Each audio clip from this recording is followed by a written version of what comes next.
If you're tired of breaking out the same old spinach dip for your parties, I've got 5 appetizers with only 5 ingredients that aren't dipped just in time for the big game. Come on, you know that is the cutest thing you've ever seen. Starting with Meatball Sub Bombs. Not only does this look delicious, but it looks completely genius. 5 ingredients for this appetizer are canned pizza dough, frozen meatballs, mozzarella, and marinara sauce. That's really only 4 ingredients. We're gonna have butter, garlic, and some seasonings. So you can count one of those as an ingredient if you want. I was at a party over the holidays. The meatballs that were in the crock pot did not taste frozen, and I learned that they were indeed frozen. These, hashtag not sponsored, are the best party meatballs that actually taste homemade. And you get so many for your money. I'm going to use canned pizza dough. I love this canned pizza dough though. It like still gets like crispy on the outside, so it's a little like different than just using like crescent rolls. I'm gonna roll it out slightly on some lightly floured surface. You want it to stretch out a little bit because it can withstand being thinner. I'm just making little sliders here. If you know me, you know that chips and dip is my favorite food. So I'm not dissing that, but sometimes we're looking for something a little more substantial at our parties. So that's what I'm giving you today. Muffin tin 1, lightly grease it. You could just use like oil or cooking spray. And we're going to stretch our dough over loosely. Then you take your second pan and lightly press it in so that it forms the indentions. All right, then we're gonna take our meatballs, slightly thawed, and just drop them into each hole. This is so easy and efficient. All right, then just a little bit of sauce, just a small little spoonful right over the meatball. You wanna make sure your meatballs are slightly thawed. Just take it out of the fridge for like 15 minutes before you start. Sprinkle of mozz. If you don't have a mini muffin tin and you just have the regular size, you could totally do this. You could use a larger meatball, or you could just put 2 meatballs in each. And then top it with another crust. All right, and then you want to kind of press around each little section to kind of seal it up. So you're gonna cut the dough around each little section and then fold each alternating corner to meet each other and kind of seal it up with a little twist. They do not have to be perfect. Pinch it to seal as best you can. Once it bakes up, these are just going to look like perfect bites of goodness. No 2 meatball subs look the same. Okay, now some garlic oil. 2 cloves of garlic. If you don't have fresh garlic, you could use garlic powder here too. A little bit of crushed red pepper. That can be optional. A little Italian seasoning, and then about 2 tablespoons of extra virgin olive oil and a little pinch of salt. Give that a stir, and then we're gonna brush it over our meatball subs. Don't be afraid to let that oil kind of drip down the crevices. It's gonna kind of create that crispy edge that we love in a pizza crust. You know, when you think events like the Super Bowl, this is that kind of food. You know, you want hearty. Put my muffin tin inside of another pan just in case I get a little drippage and I don't want to dirty up my clean oven. So this goes in at 400 degrees. You know, everything is technically cooked. We just want those meatballs to heat through and everything to get, you know, gooey and hot and bubbly in there. Oh, these look good. I mean, number 1 is a success already, and I haven't even bitten into it. And what makes them really even more fun is they're like a little meatball slider surprise. You don't really even know there's a meatball in there yet. Let's see what it looks like on the inside. Oh, perfect bite. You can give it a little dip and some more marinara.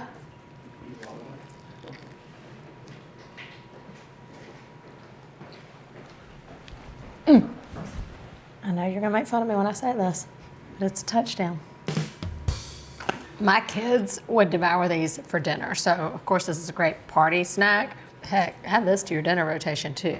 That pizza crust gets kind of crunchy on the outside with that, you know, flavorful oil and the Parmesan cheese.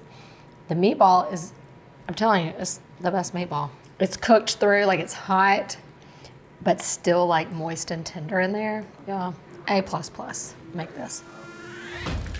2 words best describes my next trick, bang bang. I'm bringing you bang bang chicken nuggets.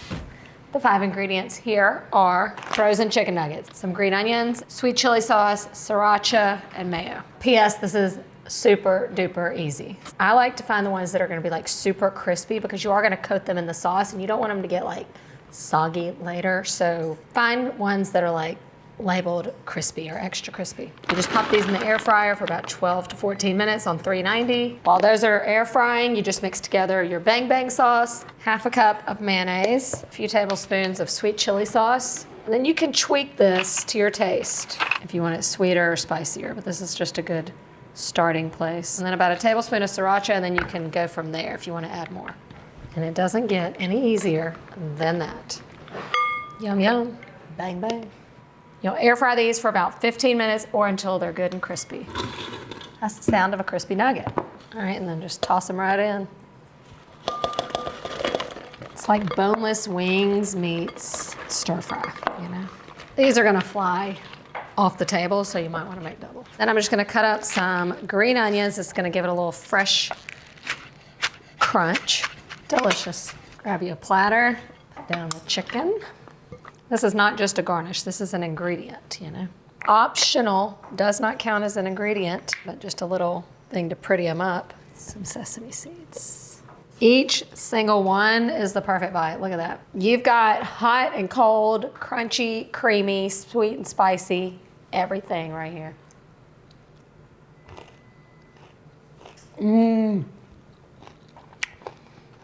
Why haven't we been doing that more? You're not gonna be able to choose just one for the big day. If you follow us on social media, you've seen me do this before. If you don't follow us, what are you doing? This little trick is called tiny tacos. I've made these several times for a party now, and they are an absolute hit every time. You start out by just making your taco meat. However you do, I'm not gonna call for a packet of taco seasoning because that would be an ingredient. You have everything in your pantry to season this up. So just brown off your meat and just season it up. I've got a little onion powder, chili powder, cumin, garlic powder, salt and pepper. You only need a small amount of everything to make this a lot of little tacos. If you've got a big crowd, this is actually a cost-effective appetizer. I'm using the extra lean meat, so we don't even have to drain it. The other 4 ingredients, you need round tortilla chips, refried beans, cheese, and taco sauce for dipping. This is like the alternative to your 7-layer dip this year, okay? Which is my favorite dip of all time. So you get your round chips and you spread a very thin layer across the whole surface of refried beans. It has to be over the whole surface because that's what kind of softens the chip a little bit so that later you can fold it in half. So you get a thin layer of beans on, and then you just put a small amount of our taco meat right on top. It doesn't have to be to one side, just kind of dump it right in the center and then sprinkle with cheese. Does it get any easier than this? These go into the oven just for about 5 minutes until the cheese melts, and then the beans are gonna kind of soften that chip just slightly.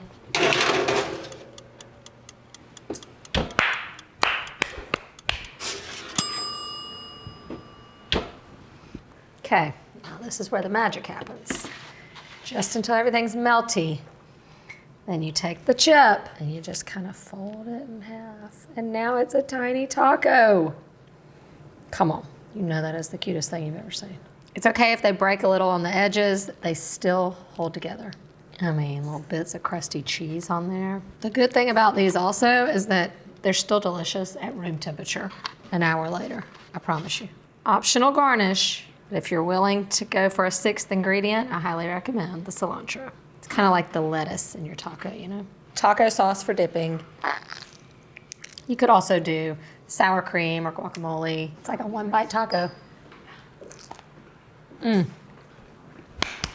know when you get a thing of nachos and you get that perfect one that has a little bit of everything in just the right proportion to the chip? That's what just happened here. So while it is a tiny taco, it's also the perfect nacho. Try this instead of your 7-layer dip at your next party. I think the big question right now is how have I made it past halftime and we haven't even had a cocktail? Today's cocktail comes by special request by the guy behind the camera. It's technically like a summer cocktail, but we're not judging, okay? We're going in with a little lemonade concentrate, vodka, because we're past our bourbon stages. Give that a stir. And top it with that good beer.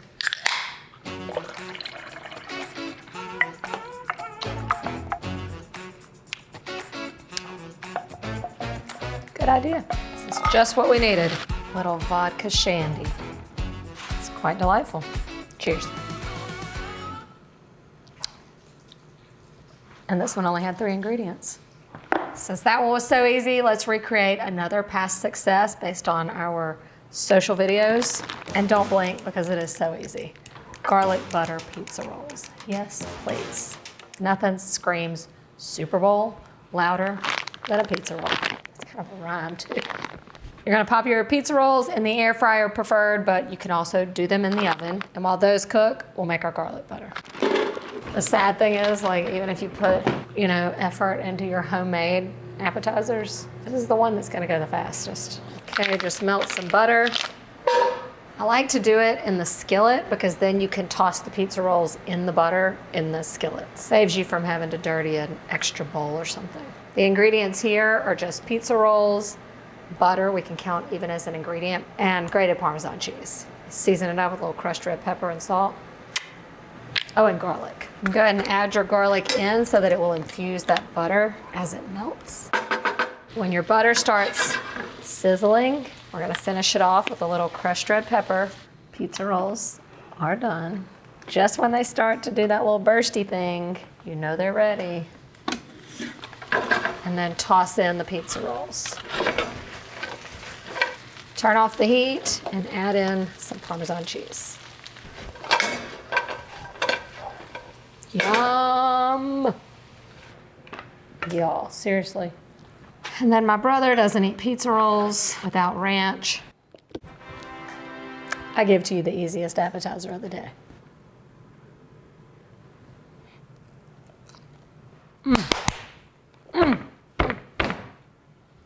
Why do bad things have to be so good? That garlic butter just takes these to like a whole other level. You don't have to be embarrassed about serving pizza rolls at your party. Not with this recipe.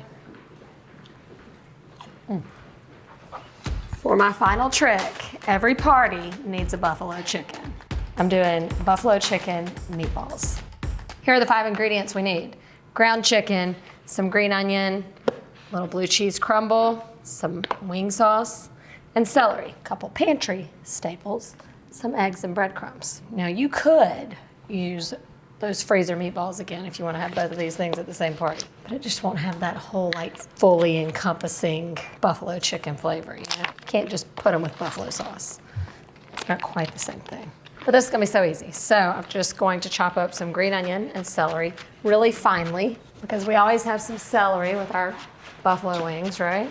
Also, this is made with ground chicken to mimic the chicken wing experience, Plus, ground chicken is a lot cheaper than ground sirloin or something, so it makes it a little more budget friendly because this also makes a lot. And I'm going in with 2 eggs and then a 1/4 cup of blue cheese crumbles. These are like a really subtle yet delicious little addition to the meatball.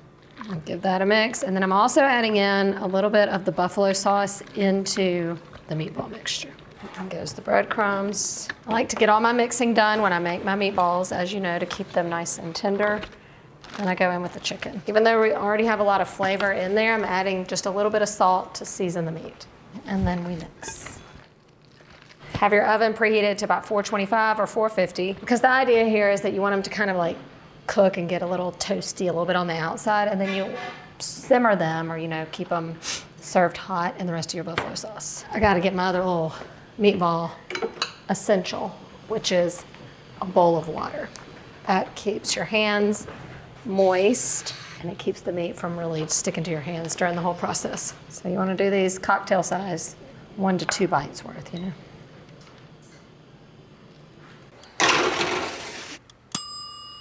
Meatballs are done. They're so small, they're probably fully cooked through, but they don't have to be, because this is when you finish them off by simmering them in buffalo sauce. So this can happen now in a crock pot if you want to just keep your crock pot low at the party, or you can just do it on the stove until you're ready to serve.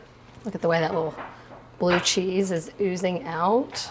If you want to tame it down a little bit, you could add some honey and butter to this. When you buy the wing sauce, it's generally not too bad. This one's done. Just gonna let it simmer for a few minutes, and then we'll serve them up. The buffalo chicken meatball. You can cool it off with a little blue cheese or ranch dressing.